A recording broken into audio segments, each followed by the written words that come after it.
Absolutely delighted now to be joined by Cristina Marchetti and Jean-Michel Raimond from Physical Review X. First of all, welcome. Thank you. Thank you very much indeed for taking the time to talk to us.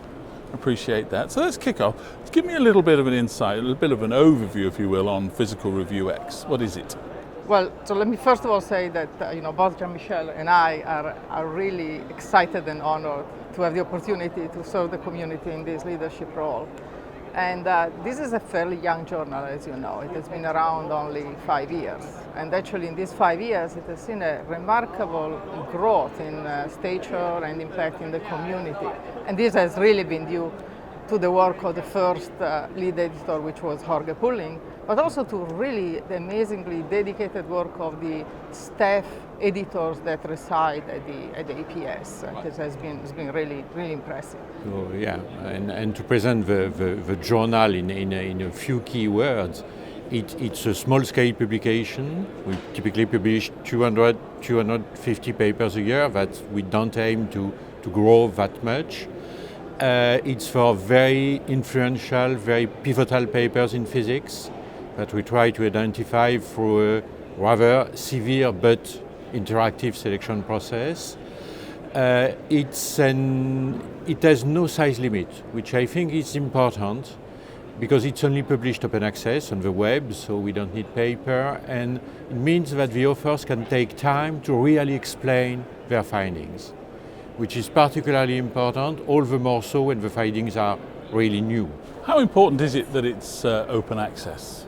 I think it's pretty important. Of course, most institutions in the world, in physics institutions, subscribe to the APS journals. So for the professional physicists, perhaps the difference is not that. But first, there is a very strong incentive from the funding agencies to publish more and more in open access journals. And certainly PRX is the first step of the APS towards that. And then I think it's also important because, as Cristina very rightly said, we would like to attract papers which are a bit outside the mainstream of physics, which make connections with other fields, which make connections with other concepts. And for those who are interested in this concept, they might not have a subscription to APS at large.